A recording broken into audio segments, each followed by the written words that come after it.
അസ്സലാമലൈക്കും. അസ്സലാമലൈക്കും വറഹ്മത്തുള്ളാഹി. ഇന്ന് നമ്മൾ പറയുന്നത് വളരെ പ്രധാനപ്പെട്ടൊരു വിഷയം. ഫിസ്മോക്ക് അറിയാം എന്താന്ന്? അതായത് 5 കാര്യങ്ങൾ നമ്മുടെ കുഞ്ഞുങ്ങൾ നമ്മളോട് ചോദിക്കുന്നുണ്ട്. അവർ പറയാതെ തന്നെ അവരുടെ കൽബ് നമ്മളോട് ചോദിച്ചുകൊണ്ടിരിക്കുന്നുണ്ട് 5 കാര്യങ്ങൾ. ആ 5 കാര്യങ്ങൾ കൊടുത്തില്ല എങ്കിൽ അവരുടെ ജീവിതം നഷ്ടത്തിലായി പോകും. അപ്പോൾ ഏതൊക്കെയാണ് 5 കാര്യങ്ങൾ നമുക്ക് പഠിച്ചാലോ വിസ്മോളെ? പറഞ്ഞു കൊടുക്കാം നമുക്ക്. അപ്പോൾ വിസ്മോളെ, ആ 5 കാര്യങ്ങൾ ഏതൊക്കെയാണെന്ന് നമുക്ക് പഠിച്ചാലോ? പഠിക്കാം. ഈ 5 കാര്യങ്ങൾ നമ്മളോട് ചോദിക്കാതെ തന്നെ കുഞ്ഞുങ്ങളുടെ മനസ്സ് ആവശ്യപ്പെടുന്നുണ്ട്. ഇത് കൊടുത്തില്ലെങ്കിൽ അവരുടെ ജീവിതം തകർന്നു പോകും അല്ലേ? അല്ലാഹു നമ്മുടെ മക്കളെ സ്വാലിഹീങ്ങളാക്കട്ടെ. ഒന്നാമത്തെ എന്താണെന്നറിയോടാ? ഒന്നാമത്തത് സ്നേഹം, ലവ്. എന്താണ്? സ്നേഹം. പിന്നെ ഞാൻ എൻ്റെ പിള്ളക്ക് സ്നേഹമൊക്കെ കൊടുക്കാറുണ്ട്. 4 നേരമൊക്കെയാണ് ഫുഡ് കൊടുക്കണതെന്നാണ് അല്ലേ? ഫുഡ് കൊടുത്താൽ മാത്രം സ്നേഹമോ? ഇല്ല. നമ്മുടെ സ്നേഹം നമ്മുടെ കുഞ്ഞുങ്ങൾക്ക് ഫീൽ ചെയ്യണം. അവരെ ഇടയ്ക്കിടയ്ക്ക് തലോടണം, ചേർത്ത് പിടിക്കണം, അവരോട് ഇഷ്ടമാണെന്ന് പറയണം, സ്നേഹത്തോടെ ചുംബനം കൊടുക്കണം. നിങ്ങളുടെ കുഞ്ഞുങ്ങളോട് എപ്പോഴെങ്കിലുമൊക്കെ ഐ ലവ് യു എന്ന് നിങ്ങൾ പറഞ്ഞിട്ടുണ്ടോ? ഉണ്ടോ? കിടക്കാൻ നേരത്തൊക്കെ നമ്മൾ ദിക്റുകളൊക്കെ ചൊല്ലിയിട്ട് കിടക്കാൻ നേരത്ത് കുഞ്ഞുങ്ങളോട്, പ്രിയപ്പെട്ടവരോടൊക്കെ ഐ ലവ് യു എന്ന് പറയാൻ കഴിയണം. നമ്മുടെ കുഞ്ഞിനത് ഫീൽ ചെയ്യണം. എൻ്റെ വാപ്പിക്കും എൻ്റെ ഉമ്മിക്കൊക്കെ ഭയങ്കര ഇഷ്ടമാണ് എന്നെയെന്ന്. ഫിസ്മോളെ, ഐ ലവ് യു. അപ്പോൾ ഏതായാലും നമ്മുടെ കുഞ്ഞുങ്ങളെ ഫീൽ ചെയ്യിപ്പിക്കണം. മനസ്സിലാവുന്നുണ്ടോ? ഇപ്പോൾ ചില ആളുകളുണ്ട് ഭയങ്കര സ്നേഹമാണെന്നൊക്കെയാണ് പറയുക, പക്ഷെ പ്രകടിപ്പിക്കൂല. അത് ഏതുപോലെയെന്ന് വെച്ചാൽ, എൻ്റെ വീട്ടിൽ ഷെൽഫിൽ നിറച്ച് ബുക്കുകളാണ്, പക്ഷെ ഞാനൊന്നും തുറന്നു നോക്കൂല. ആ ബുക്ക് കൊണ്ടല്ല കാര്യമുണ്ടോ? ഒരു ഉപകാരമല്ല. എന്നതുപോലെ തന്നെ പ്രകടിപ്പിക്കാത്ത സ്നേഹം കൊണ്ട് ഒരു കാര്യമില്ല. അപ്പം സ്നേഹം കുഞ്ഞുങ്ങൾക്ക് എന്ത് ചെയ്യണം? ഫീൽ ചെയ്യണം. എന്ത് ചെയ്യണം? ഫീൽ ചെയ്യണം. ഓക്കെ. അപ്പോൾ രണ്ടാമത്തത്, അപ്പോൾ സ്നേഹം കുഞ്ഞുങ്ങളുടെ കൽബ് ഇങ്ങനെ ആവശ്യപ്പെടുന്നുണ്ട്. ഇനി രണ്ടാമത്തെ എന്താണെന്നറിയോ? കുഞ്ഞുങ്ങൾക്ക് പോസിറ്റീവ് സ്റ്റോക്ക് കൊടുക്കണം. എന്ത് കൊടുക്കണം? പോസിറ്റീവ് സ്റ്റോക്ക് കൊടുക്കണം. അതായത് നമ്മൾ ആഗ്രഹിക്കുന്നത് പോലെ ആയിത്തീരാൻ വേണ്ടി കുഞ്ഞിന് നമ്മൾ ചീത്ത പറയും, വഴക്ക് പറയും, അടിക്കും, അല്ലേ? കുറ്റം പറയും, മറ്റുള്ളവരുടെ മുമ്പിൽ വെച്ച് പരിഹസിക്കും. ഒരിക്കലും അങ്ങനെ ചെയ്യാൻ പാടില്ല. ശരിക്കും കുഞ്ഞിൻ്റെ ഉള്ളിൽ എന്താണോ ഉറങ്ങിക്കിടക്കുന്നത് അത് പുറത്തേക്ക് കൊണ്ടുവരാൻ ശ്രമിക്കണം. ചില കുട്ടികൾക്ക് ഡ്രോയിങ് ഇഷ്ടമായിരിക്കും, ചില ആളുകൾക്ക് പെയിൻറ്റിങ് ആയിരിക്കും, ചിലർക്ക് നല്ല പാട്ട് പാടാൻ ഇഷ്ടമായിരിക്കും. അപ്പോൾ കുഞ്ഞിൻ്റെ ഉള്ളിലെ കഴിവിനെ കണ്ടെത്തിയിട്ട് അതിനെ പ്രോത്സാഹിപ്പിക്കലാണ് യഥാർത്ഥത്തിൽ പോസിറ്റീവ് സ്റ്റോക്ക് എന്ന് പറയുന്നത്. മനസ്സിലാവുന്നുണ്ടോ? ഇപ്പോൾ കുഞ്ഞ് എക്സാമിന് മാർക്ക് വാങ്ങിക്കൊണ്ടുവരുമ്പോൾ നമ്മൾ പ്രതീക്ഷിച്ചതുപോലെ ആയില്ല എന്ന് പറഞ്ഞ് ബഹളം ഉണ്ടാക്കി, ആകെ പ്രശ്നം ഉണ്ടാക്കി, അതൊരു നെഗറ്റീവ് സ്റ്റോക്ക് കൊടുത്ത് ആ കുഞ്ഞിൻ്റെ ജീവിതം തകർക്കല്ല വേണ്ടത്. അവിടെ സ്നേഹത്തോടെ ആ കുഞ്ഞിൻ്റെ ബുദ്ധിക്ക് പറ്റുന്ന രീതിയിൽ പഠിച്ചിട്ട് അതിനെക്കൊണ്ട് കഴിയുന്ന രീതിയിൽ അവൻ മാർക്ക് വാങ്ങിയിട്ടുണ്ട്, അതിനെ പ്രോത്സാഹിപ്പിക്കുക. ആ കുട്ടി ഉയരും. ഇല്ലെങ്കിൽ ആങ്സൈറ്റി ലെവലൊക്കെ കൂടി പിന്നീട് തീരെ പഠനത്തിൽ താഴേക്ക് വന്ന് ഒരു കഴിവുമില്ലാത്ത കുട്ടിയായിട്ട് നമ്മുടെ കുഞ്ഞ് മാറും. മനസ്സിലാവുന്നുണ്ടോ? അപ്പോൾ കഴിവുകളെ തിരിച്ചറിഞ്ഞ് പ്രോത്സാഹിപ്പിക്കലാണ് പോസിറ്റീവ് സ്റ്റോക്ക് എന്ന് പറയുന്നത്. ഇപ്പോൾ ജർമ്മനിയിൽ ബെഞ്ചമിൻ എന്ന് പറഞ്ഞൊരു കുട്ടി ഉണ്ടായിരുന്നു. ഞാൻ ഈ കഥ നിങ്ങൾക്ക് പറഞ്ഞു തന്നിട്ടുണ്ട്. ബെഞ്ചമിൻ്റെ അമ്മ ഒരു പാവപ്പെട്ട ആളാണ്. അവരിങ്ങനെ വീടൊക്കെ ഒന്ന് പെയിൻ്റ് അടിച്ച് വൈറ്റ് വാഷൊക്കെ ചെയ്ത് കടയിലേക്ക് പോകാൻ നേരത്ത് ബെഞ്ചമിനോട് പറഞ്ഞു, മോനെ, നിൻ്റെ പെങ്ങള് സാലിമോളുണ്ട് ഇവിടെ, ഒന്ന് നോക്കിക്കോളണം കേട്ടോ. ഫിസ്മോളെ, ബൂബുവിനെ നോക്കാൻ പറഞ്ഞു, നോക്കുമോ? അപ്പോൾ നോക്കിക്കോളാൻ പറഞ്ഞു. അങ്ങനെ ചെറിയ കുട്ടിയല്ലേ, കുറച്ച് നേരം അവനിങ്ങനെ സാലിയോടൊപ്പം കളിച്ചിരുന്നിട്ട് പിന്നെ എന്ത് ചെയ്തു എന്ന് വെച്ചാൽ, കയ്യിലുണ്ടായിരുന്ന അവിടെ വെച്ചിരുന്ന ഒരു ബ്രഷ് എടുത്തിട്ട് ചുവരിൽ എന്തൊക്കെ ഇങ്ങനെ കുത്തി വരക്കാൻ തുടങ്ങി. അപ്പോൾ ഇതൊക്കെ കണ്ടുകൊണ്ട് അമ്മ ഓടി വരികയാണ്. അമ്മക്കാകെ സങ്കടമായി.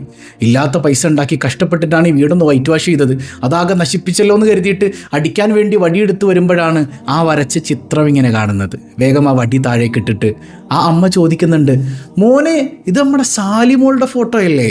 ഇത് നമ്മുടെ സാലിമോളല്ലേ? സംഗതി സാലിമോളെ പോലെയൊന്നുമല്ല, വെറുതെ വരച്ചിട്ടതാണ്. പക്ഷേ ആ വാക്ക് അവൻ്റെ ഹൃദയത്തിന് കൊടുത്തൊരു പോസിറ്റീവ് സ്റ്റോക്ക് ഉണ്ട്. ആ കുട്ടി പിന്നെ ആരായെന്നറിയോ? വളർന്ന് വലുതായി ലോകമറിയപ്പെടുന്ന ചിത്രകാരനായ ബെഞ്ചമിൻ വെസ്റ്റായി മാറി. അദ്ദേഹം പറയുന്നുണ്ട്, എൻ്റെ അമ്മയുടെ ചുംബനം എന്നെ ചിത്രകാരനാക്കി എന്നാണ്. അമ്മയുടെ ചുംബനം. അപ്പോൾ നമ്മുടെ ഓരോ സ്റ്റോക്കുകളും കുട്ടികൾക്ക് വളരെ വിലപ്പെട്ടതാണ്. അങ്ങനെ അല്ലാതിരുന്നൊരു കുട്ടി ഉണ്ടായിരുന്നു, വരക്കാർക്ക് ഇഷ്ടപ്പെട്ട കുട്ടി. വീടിൻ്റെ ചുമരിലൊക്കെ വരച്ചിട്ടു. അച്ഛൻ ഭയങ്കര ചൂടന, ബഹളം ഉണ്ടാക്കും.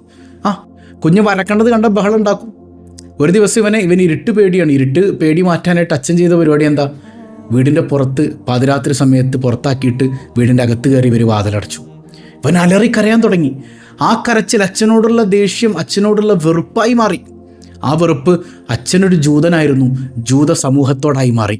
ലക്ഷക്കണക്കിന് ജൂതന്മാരെ കൊന്നൊടുക്കിയ അഡോൾഫ് ഹിറ്റ്ലറായി ആ വരക്കാൻ ഇഷ്ടപ്പെട്ടിരുന്ന കുട്ടി മാറി. അദ്ദേഹത്തിൻ്റെ മീം കാംഫ് എന്ന് പറയുന്ന ഓട്ടോബയോഗ്രഫിയിൽ അദ്ദേഹം പറയുന്നുണ്ട്, എന്നെ ഇങ്ങനെ ആക്കിയത് എൻ്റെ അച്ഛനാണ്. കണ്ടോ? അപ്പോൾ നമ്മൾ പാരൻസിന് വലിയ റെസ്പോൺസിബിലിറ്റി ഉണ്ട്. കുട്ടികൾക്ക് കൃത്യമായി പോസിറ്റീവ് സ്ട്രോക്കുകൾ കൊടുത്തുകൊണ്ടേയിരിക്കാം. മനസ്സിലാവുന്നുണ്ടോ? നമ്മളിൽ ഒരുപാട് ആളുകൾ ഇതുപോലെ നെഗറ്റീവ് സ്ട്രോക്കുകൾ കിട്ടിയവരായിരിക്കും. നിങ്ങൾ ചിന്തിച്ചു നോക്കി, അങ്ങനെയല്ലേ പല ആളുകളും, അല്ലേ? നമുക്കിപ്പോഴും പലതിനെ അഭിമുഖീകരിക്കാൻ പേടിയാണ്, ഒന്ന് മിണ്ടാൻ പേടിയാണ്, വർത്താനം പറയാൻ പേടിയാണ്, ഒന്ന് സന്തോഷത്തോടെ ഇരിക്കാൻ പേടിയാണ്, എല്ലാത്തിനും പേടി പേടി പേടി പേടി. കാരണം എന്താ? നമ്മൾ അനുഭവിച്ചത് മുഴുവൻ നെഗറ്റീവ് സ്ട്രോക്കുകളായിരുന്നു.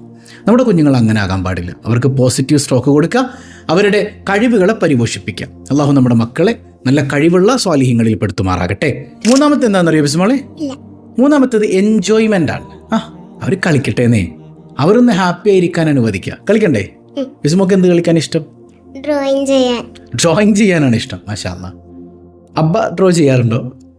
ഇല്ലേ, ഞാൻ ഇപ്പോൾ ഡ്രോ ചെയ്ത് നീ കണ്ടിട്ടില്ലേ സാനോട്ടി? അപ്പോൾ നമ്മുടെ കുഞ്ഞുങ്ങളോടൊപ്പം കളിക്കുക, അവരെ കളിക്കാൻ വിടുക എന്നുള്ളത് മാത്രമല്ല, അവരുടെ ഒരു ബുദ്ധി വളർച്ചയ്ക്ക്, മാനസിക വളർച്ചയ്ക്കൊക്കെ എൻജോയ്മെൻറ്റ് അത്യാവശ്യമാണ്. അവർ ആസ്വദിക്കട്ടെ. ഈ പ്രായത്തിലാണെങ്കിൽ എപ്പോഴാണ് കളിക്കുക? ഇല്ലടാ, അവർ കളിക്കാമെന്ന് മാത്രമല്ല, നമ്മൾ അവരുടെ കൂടെ കളിക്കണം. അവരുടെ കൂടെ എന്ത് ചെയ്യണം? കളിക്കണം. ഹബീബ് റസൂലുള്ളാഹി സ്വല്ലല്ലാഹു അലൈഹി വസല്ലം തങ്ങൾ പേരക്കുട്ടികളോടൊപ്പം ആന കളിക്കുമായിരുന്നു. മാഷാ അല്ലാ. അപ്പോൾ മുത്തുനബി സല്ലല്ലാഹു അലൈഹി വസല്ലം തങ്ങൾ ആനയായിട്ടെന്ന് കുഞ്ഞുങ്ങളുടെ മുകളിൽ കയറിയിരിക്കും, അല്ലേ? അപ്പോൾ കുഞ്ഞുങ്ങൾ നമ്മളോട് പറയുന്നില്ലെങ്കിലും അവർ ആഗ്രഹിക്കുന്നുണ്ട്, അബ്ബ എന്താ എൻ്റെ കൂടെ കളിക്കാത്തത്, ഉമ്മ എന്താ കളിക്കാത്തത്, അല്ലേ? അപ്പോൾ നമുക്ക് എന്ത് തിരക്കുണ്ടെങ്കിലും അതിനുവേണ്ടി കുറച്ച് സമയം നമ്മുടെ കുഞ്ഞുങ്ങളോടൊപ്പം കളിക്കാനായി സ്പെൻഡ് ചെയ്യണം. അത് കുഞ്ഞുങ്ങളുടെ ഉള്ളിൻ്റെ ഉള്ളിൽ അവർ ആഗ്രഹിക്കുന്നുണ്ട്, ഇല്ലേ വിസ്മോളെ? ഇല്ലേ? മാഷാ അല്ലാ. ഇനി നാലാമത്തെ എന്താണ്? നാലാമത്തെ ഫ്രീഡം, സ്വാതന്ത്ര്യം എന്ന് പറഞ്ഞാൽ അഴിച്ചങ്ങോട്ട് വിടണം എന്നൊന്നുമല്ല. എല്ലാം തുറന്നു പറയാനുള്ള സ്വാതന്ത്ര്യം അവർക്ക് കൊടുക്കണം. അത് ചെറുപ്പം മുതലേ നമ്മൾ അവരോട് പെരുമാറുന്ന രീതി മെച്ചപ്പെടുത്തിയാലേ, ഒരു ഫ്രണ്ട്ലി ടച്ച് ഉണ്ടെങ്കിലേ കുഞ്ഞുങ്ങൾ ഇതൊക്കെ തുറന്നു പറയുള്ളൂ. അല്ലാതെ ഭീകരൻ വാ ഉമ്മ എന്ന് പറയുന്ന ഒരു ഭീകര സംഗതി ഒന്നും അവിടെ ഉണ്ടാകാൻ പാടില്ല, അല്ലേ? എന്നാൽ കുഞ്ഞിനെ അടിക്കേണ്ട സമയത്ത് കുഞ്ഞു അടിയൊക്കെ കൊടുക്കണം, വേണ്ടേ? അതിനൊക്കെ സമയം പ്രായമൊക്കെ റസൂലുള്ളാഹി സ്വല്ലല്ലാഹു അലൈഹി വസല്ലം തങ്ങൾ പഠിപ്പിച്ചിട്ടുണ്ട്.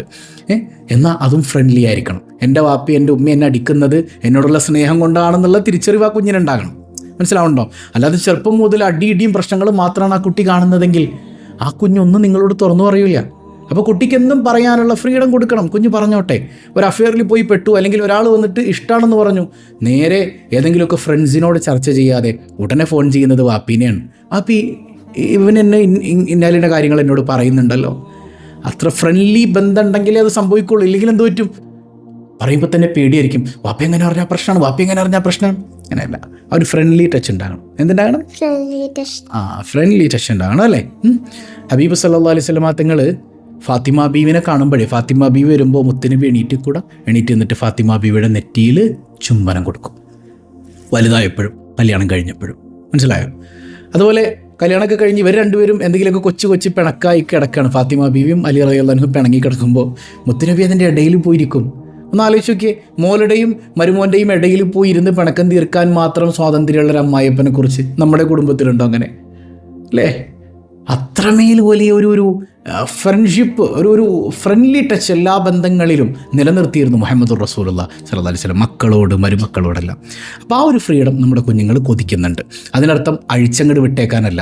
തെറ്റുകൾ കണ്ടാൽ കൃത്യമായി നിയന്ത്രിക്കണം. ആ നിയന്ത്രിച്ചുകൊണ്ട്, എന്ന നിയന്ത്രണം കെട്ടിയിട്ടു എന്ന് അവർക്ക് തോന്നാനും പാടില്ല.